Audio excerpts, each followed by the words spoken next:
Hola, soy Arran Zarates en estos Psicos Místicos en YouTube. El de hoy vamos a hablar de un personaje muy especial que hubo en la historia, un gran alquímico y misterioso y místico y mítico personaje. Hoy hablaremos de Saint Germain, el conde de Saint Germain, ese personaje místico y mítico de la alquimia antigua y premoderna y moderna, que estuvo muy relacionado con temas espirituales y místicos y metafísicos en su momento, y lo sigue estando. Pero más allá de lo que la metafísica New Age ha hecho de que es un hermano no sé qué o es un maestro ascendido, tomémoslo como personaje místico en la historia de la alquimia. No como personaje histórico, porque si lo tomamos como personaje histórico, más se nos enreda la cosa. Muy bien, comencemos. Sin más dilación debemos entender y comprender que el conde de Saint Germain está rodeado de misterios, de enigmas, de situaciones enigmáticas. Pero, ¿qué hizo él? En principio él fue un personaje llamado Conde de Saint Germain, que en realidad no se llamaba así, que se decía que era hijo de un príncipe en Transilvania y que era heredero del trono de Transilvania. También se decía que era príncipe heredero, o inclusive hijo de un duque de Venecia o de Italia. Más allá de las inexactitudes históricas de quién era este personaje, porque literal ni en ese momento ni actualmente se sabe quién fue en realidad, tomemos en cuenta lo que sabe en la alquimia, tomando una de sus obras más grandes, la Gran Santa Trinosofía, que fue una de sus obras literarias y una de las únicas que, junto con otra obra que era más misteriosa que la Gran Santa Trinosofía.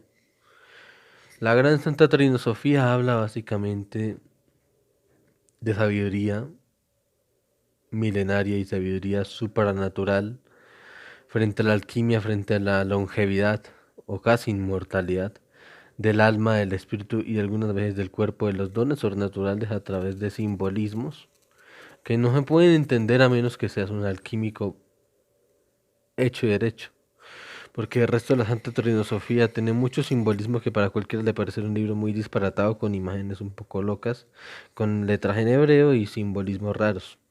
Pero en realidad tiene mucho sentido para quien verdaderamente lo entiende, y sobre todo si entiende hebreo y árabe, porque está también en árabe algunos de los dibujos e ilustraciones que contiene la Santa Trinosofía, que ahorita está en una biblioteca en Francia, una biblioteca muy reconocida. Nosotros sabemos que la Santa Trinosofía habla de la alquimia, pero también de la inmortalidad del espíritu. Por eso se llama Trinosofía. Trino, o sea, tres, tres entidades, tres situaciones, tres cosas, tres, tres algo. Y Sofía, que significa conocimiento. Trino significa tres, tres formas de sabiduría. Más allá de su texto más ortodoxo en algunas partes y heterodoxo en otros, porque habla mucho de alquimias, astros, pero no de la forma ortodoxa, sino más heterodoxa, o sea, como muy... O sea, es muy simbólico, muy profundo. Yo solo tuve la constancia de leer un pequeño pedacito de las primeras 10 páginas, y eso, que era una introducción, y quedé maravillado, hace como 4 o 5 años. Actualmente sí puedo entender muchos de los simbolismos y otros no, todavía no los entiendo. Pero hablemos quién es este personaje, más allá de su obra literaria, más allá de la Santa Trinosofía, la gran Santa Trinosofía que fue su gran obra. Hablemos de quién es el conde de Saint Germain. Dice que era alquímico, había encontrado la longevidad, porque recordemos algo de lo que yo sí sé, yo Arren Zárate. Recordemos que la alquimia no se trata de encontrar la vida eterna, pero tampoco se trata de lo como dicen ahora los New Age, la alquimia, unos simbolismos para mejorar el espíritu y volvernos buena gente y buenas personas y buenos ciudadanos. Si es para eso, volvernos buenos ciudadanos y buena gente, lo te creo lo de buena gente, pero lo de buenos ciudadanos, personas útiles a la sociedad, pues tú como nueva era no serías útil a la sociedad, porque a la sociedad lo que le importa actualmente y perdón que haga esta pequeña crítica, la sociedad lo que le importa actualmente es plata y cuántos años eres productivo. No le importa tu espiritualidad ni qué es lo que pienses. Entonces en realidad no tiene mucho sentido, iría más bien con el tema de la Agenda 2030. Pero bueno, no hablemos de eso es otro tema. Hablemos más bien, más allá de lo de la 2030 y el foro de Davos, que últimamente hubo unas cuitas que soy muy en desacuerdo, yo personalmente. Hablemos de quién fue el conde de Saint Germain. No se trata de la alquimia en sí, encontrar la vida eterna. Se trata de mejorar al hombre, perfeccionándolo hasta que la muerte lo case, o sea, la muerte básicamente alcanza a la humanidad, alcanza a esa persona que está buscando su automejoramiento espiritual. ¿Qué se refiere con mejoramiento espiritual? No solo se refiere a las habilidades psíquicas, inclusive a las quinesis, se refiere al poder interno, al espíritu, lo que llamaban antiguamente el Nahual aquí en Mesoamérica. Es lo que he entendido. Ese intento de espíritu y fuerza, y les lego esta información que son pequeños datos, tiene que ver mucho con la existencia del poder y la existencia de la energía como forma inteligente sabiduría en esta existencia y más allá de la existencia. Entonces, si tomamos en cuenta eso, nosotros como seres individuales, creo que a la vez estamos unidos al cosmos y somos interdependientes de alguna forma de otros factores y otras fuerzas, visibles e invisibles, metafísicas y físicas, sutiles y más densas. La alquimia no se trata de encontrar básicamente longevidad, a través de que, por ejemplo, el Hormuz. El Hormuz es lo que cambia la sangre de los dioses, que sería RH o negativo, o más pura o negativo, que es la sangre de los Anunnaki. El RH o negativo y el O negativo son igual, el O positivo está más cerca también de lo negativo. O sea, básicamente son sangres más puras frente a lo que llamamos lo que fueron los Anunnaki o los dioses de los sumerios. En realidad son dioses más antiguos, que en realidad ni siquiera son dioses, son entidades que llegaron aquí y mezclaron un montón de genéticas para nosotros ser lo que somos hoy. Claro que no somos la mejor versión de la humanidad en toda la historia, entonces creo que creo que estamos en una época de oscurantismo en lo personal, una época de oscurantismo, oscurantismo científico y oscurantismo racionalista, pero también oscurantismo web. Bueno, ¿qué toca continuar haciendo?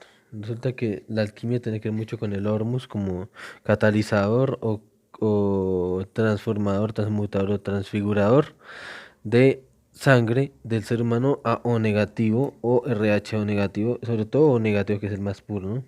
O negativo, pero está cercano a lo positivo y el RH O negativo y el RH. ¿Qué pasa? Cuando nosotros tomamos ese tipo de sangre, o sea, cuando tomamos ese hormus para... Que el hormus o oro monoatómico, el oro de los dioses, es básicamente una mezcla de elementos y una decantación y purificación de elementos para crear una especie como de polvo o sustancia más física, más densa, que se puede diluir y tomar o comer de a pocos. Ese hormus no solo da más bioplasma, no solo da más sanidad física, electromagnética y celular a las células del cuerpo humano en general. No solo ayuda para que las plantas crezcan más rápido, inclusive que los animales se curen, sino también sirve para cambiar la sangre humana a RH o negativo. Y se hace con agua de mar o agua salada. Entre más se haga eso, más se consuma eso, más cerca se está de poder ser factible, de poder consumir y estar en el camino de la gran obra y de la piedra. Porque no es un simbolismo esa piedra. No es lo que llaman, no ni siquiera es una piedra, es un líquido. La piedra es un líquido. Por lo que sé y por lo poquito que he experimentado con personas que saben del tema, es un líquido rojizo, aceitoso. que proviene del rocío, o el aqua vitae, que el aqua vitae en realidad es el rocío, manifestado a través de la intención de asmoquinesis, que en la madrugada o en la mañana se puede manifestar, dándole intención desde lo más alto de las dimensiones, para que esa energía se densifique en ese rocío y ese rocío se pueda empezar a trabajar en decantación, depuración, sea en forma de coagulación, evaporación, condensación o varias cosas que tienen que verse en un proceso específico, que esa parte sí todavía no la sé. O la sé, pero muy poco.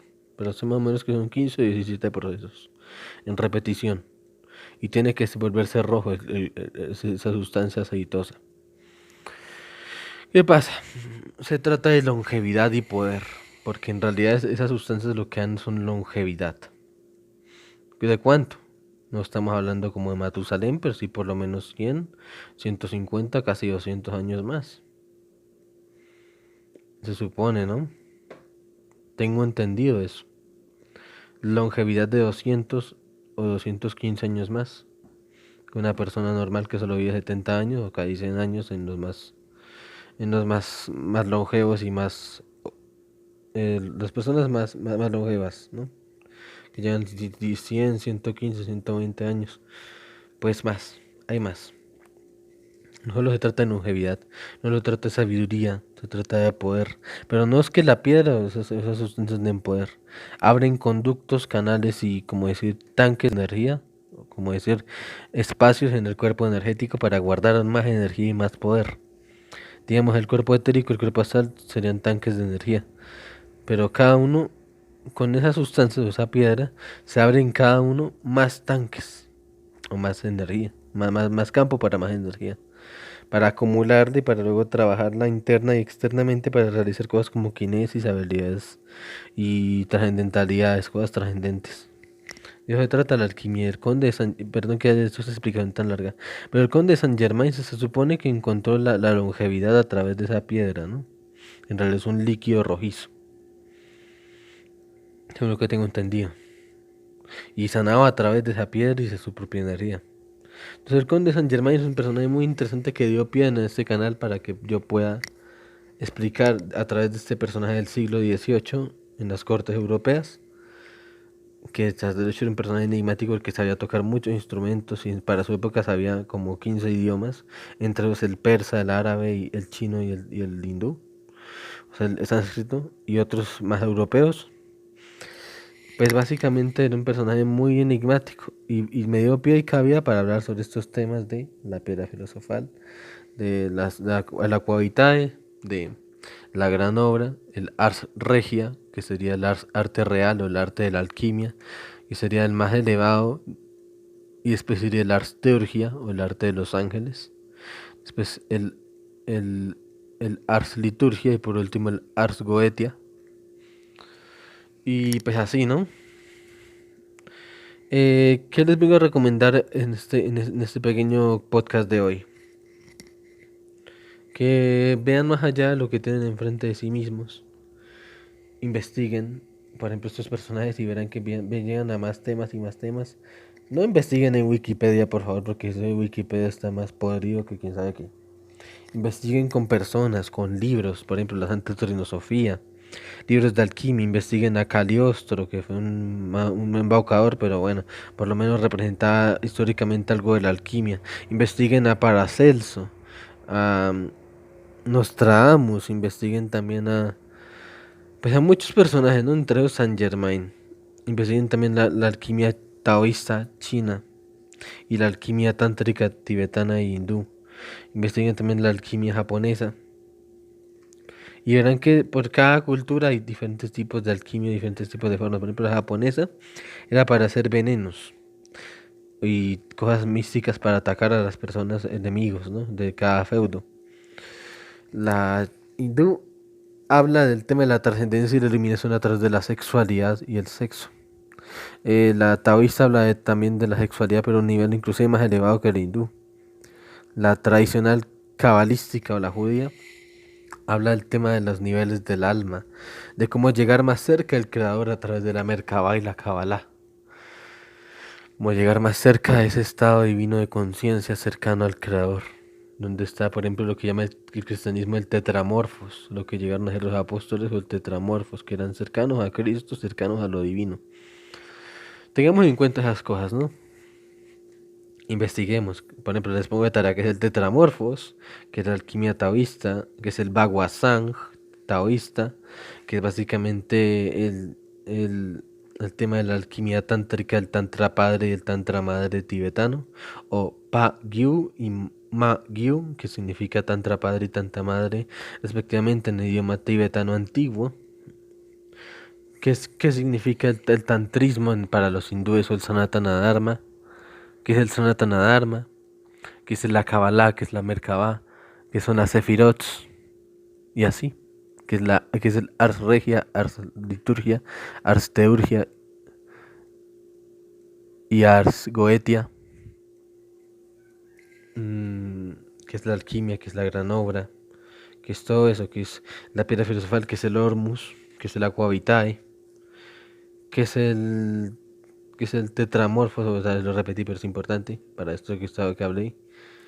¿Qué es el tema de, por ejemplo, el tema de los niveles del alma? ¿Cuántos cuerpos energéticos tenemos? Mucha cosa.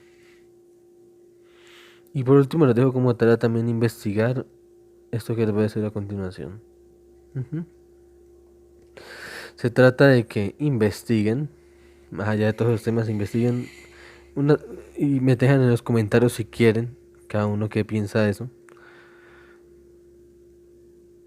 ¿Qué es el vitriol? ¿Y qué significa el vitriol? O ese símbolo alquímico. Que me logran investigar sobre el vitriol, que tiene unas partes en latín, otras partes simbológicas, otras partes zodiacales, otras partes alquímicas y de los planetas, otras partes sobre... tiene mucha información, ¿no? Yo intenté descifrar el vitriol y créanme que no pude, porque me quedé en la sala alquímica que supuestamente puede hacer del amor o puede hacer